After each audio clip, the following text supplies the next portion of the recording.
పారమంచి ZP high స్కూల్లో దళిత విద్యార్థినిపై లైంగిక దాడి చేసిన నిందితుడు వీరమణి చిన్న కేసులపై కఠిన చర్యలు తీసుకోవాలని దళిత నేత నీలనాథన్ డిమాండ్ చేశారు. స్థానిక దళిత హక్కుల పరిరక్షణ కార్యాలయంలో మీడియా సమావేశంలో పాల్గొని మాట్లాడారు. ఈ కార్యక్రమంలో గిరిజన సంఘ రాష్ట్ర అధ్యక్షుడు గంటా సుబ్బారావు, కాకుమాన్ రవి తదితరులు బాగున్నారు. నేను మూడింటికి ఫోన్ చేస్తాను.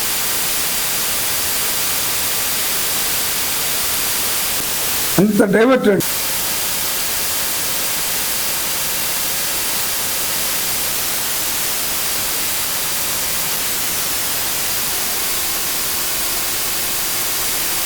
గత గురువారం టంగుటూరు మండలం కారమంచి అనే గ్రామంలో ప్రభుత్వ జెడ్పీ హై స్కూల్లో 4వ తరగతి చదువుతున్న ఒక దళిత బాలికను విద్యార్థిని అదే స్కూల్లో పనిచేసే ఉపాధ్యాయుడు ఒకరు లైంగిక దాడి చేశారని వెలుగులోకి వచ్చింది. తర్వాత ఆ అమ్మాయిని అక్కడే స్థానిక ప్రభుత్వ వైద్యశాలలో ట్రీట్మెంట్ చేశారు డాక్టర్.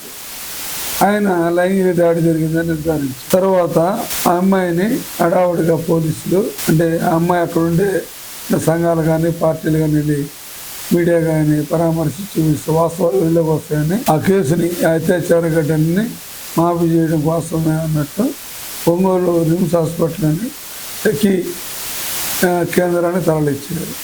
సఖీ కేంద్రాన్ని తరలించి అక్కడికి మీడియాను కానీ సంఘాలు కానీ పార్టీలు కానీ ఎవరిని కూడా అనుమతించలేదు.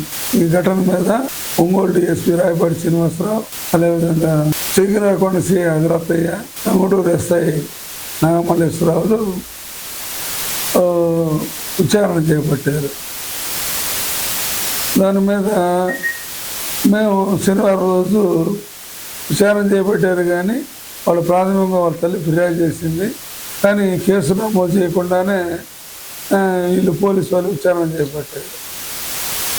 శనివారం రోజు మీరు కేసు ఎందుకు కట్టలేదు పోలీసులని అర్ధరాత్రి కూడా ఒంగోలు డిఎస్పీ వెళ్తే ఆ అమ్మాయి చెప్పడం లేదు, వాళ్ళ అమ్మ చెప్పడం లేదు, ఎవరి పేరు చెప్పడం లేదు, మేము అందుకే విచారిస్తున్నామని వాగ్వాదం కూడా జరిగింది. అది వీడియో కూడా ఉంది. తర్వాత శనివారం రోజు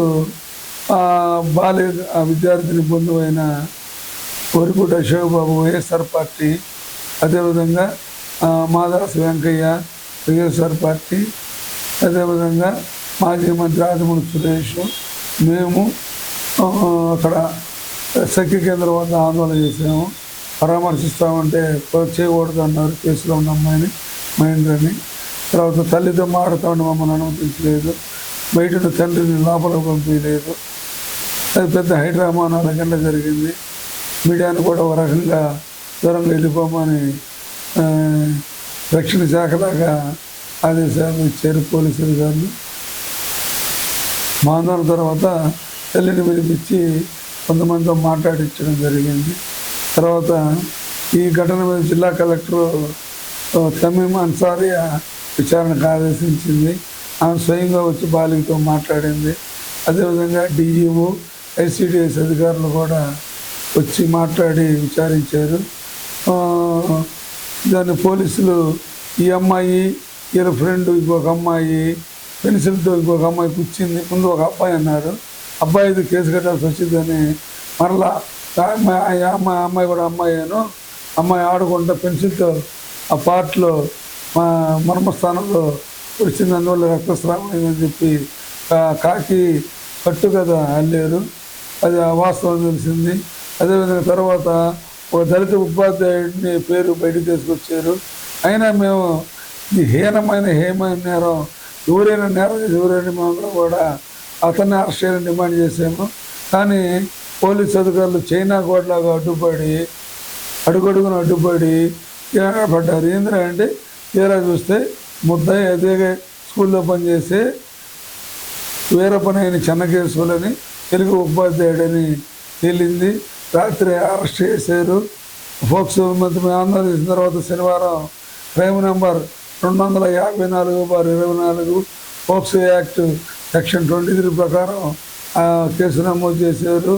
అప్పుడు కూడా ముద్దాయిని మార్చాలనే ఆలోచనలో ఉన్నట్టుంది.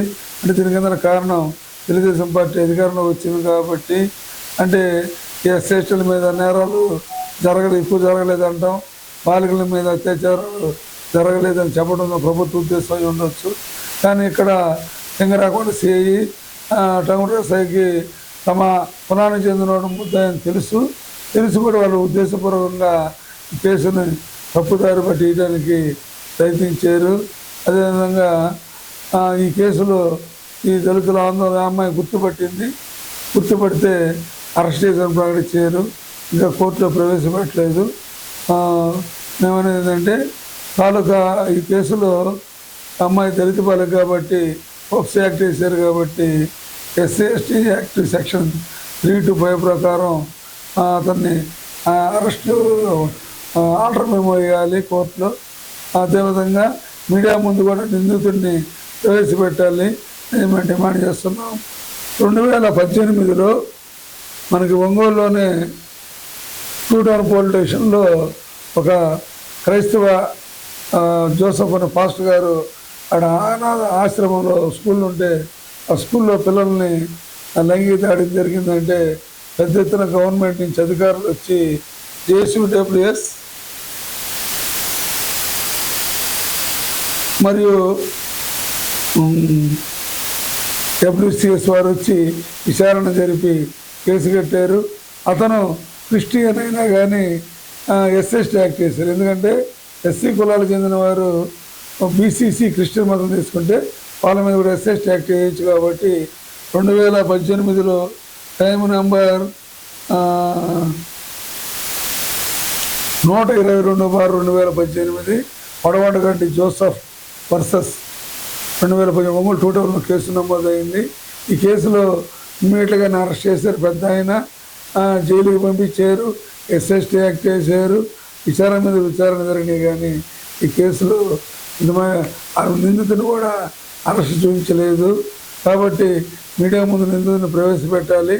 SP గారు ఈ విద్యార్థుల మీద లైంగిక దాడి దళిత విద్యార్థులపై లైంగిక దాడి ఘటనపై స్పందించాలని SC/ST యాక్ట్ కేసును మార్చాలని మేము డిమాండ్ చేస్తున్నాము.